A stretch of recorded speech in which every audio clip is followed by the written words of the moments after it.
Welcome back to English and Sound, the place where you learn music and English at the same time. I've got a new lesson for you today, but I'm going to let you try to guess what this lesson is going to be about. For this, I've got two things that are going to help me.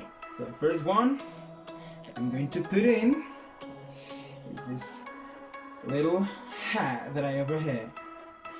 The second one is, I think this suits me just right, perfect. It's a little bit cold out there. Okay, so now what do you think this is going to be about?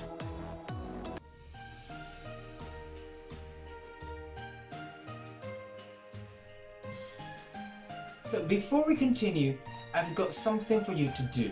Let's stop this video right now, because today we're going to talk about Christmas carols, and I know you all have listened to Christmas carols, so we're going to stop a little bit. You press that pause button and you're going to write in the comment sections which were the best Christmas carols that you sang when you were young. So you have 5 seconds to do that. Are you ready? Did you already comment something below? You have to check if someone just wrote the same that you wrote, but let's get started with the video. So last lesson we learned a little bit about the musical notes. So we remember that there are 7 notes. Do you remember them? Perfect. So we have C, D, E, F, G, A, B. Pretty similar to the alphabet, just in a little bit disorganized, but they're pretty much the same. So today we're going to have 3 different objectives. Number 1, we're going to learn a new Christmas carol. I have selected a very common and a very familiar one that I know you have listened to it either in Spanish or in English. We call it We Wish You a Merry Christmas and a Happy New Year. I think it's very familiar. Number 2, we're going to review the musical notes. So we will check on the piano a little bit which the 7 notes are and where they are located.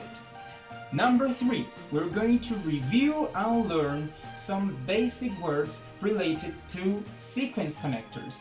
Let's remember that we have to perfect our English, and for doing that we have to use sequence connectors because sometimes we have lists or we have processes, and those all have sequence. And today we're going to talk a little bit about those sequences. So let's get started.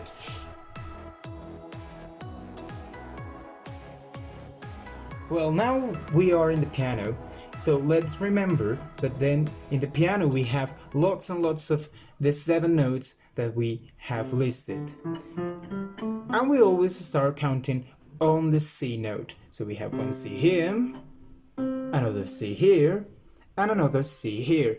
The only thing that changes is the pitch to a little bit more high in pitch.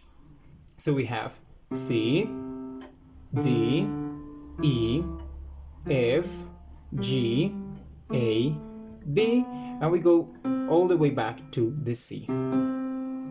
So for this song, we are going to divide it in 4 different sections. There are going to be 4 sections for this song. So let's listen to the song completely, and then we're going to try to decipher the 4 sections independently.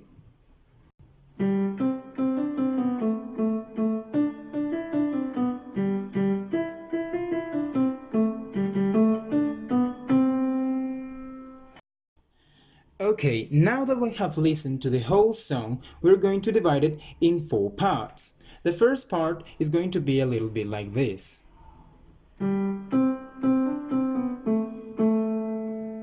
Let's repeat it.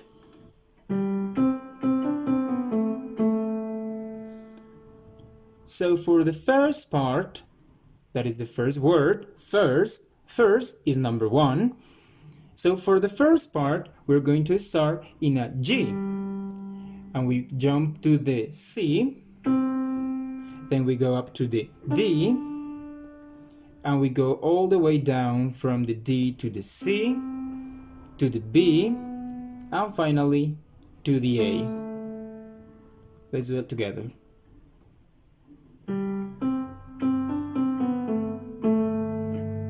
Did you notice?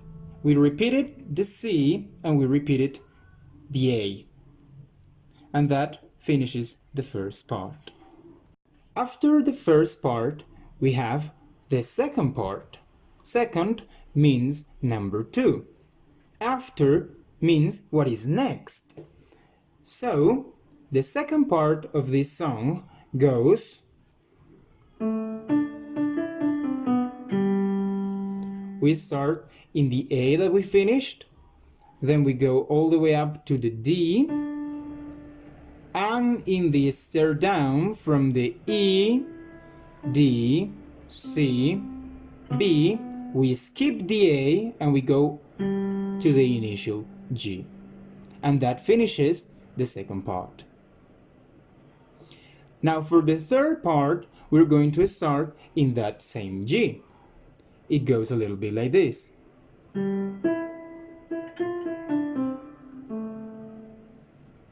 So we go in a giant leap from the G to the E. We go, we repeat, and then we go to the F. And again in a stair down from the F to the E, D, C, and we skip the B and we go to the A. And that finishes the third part. Now we have the first, the second, and the third part. The second goes after the first, and the third goes after the second. Let's go for the final part. Finally, we have this.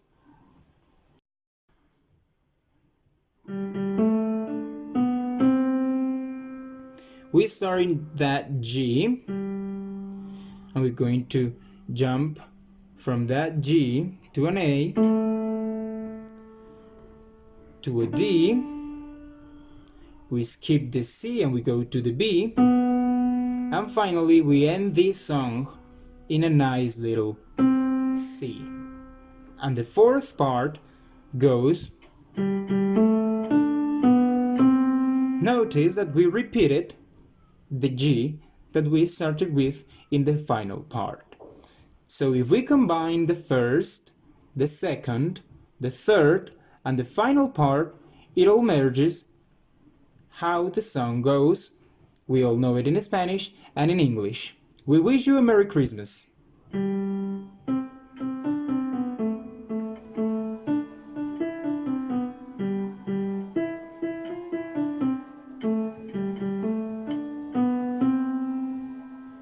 That is going to be all for today. See you next time in English and Sound.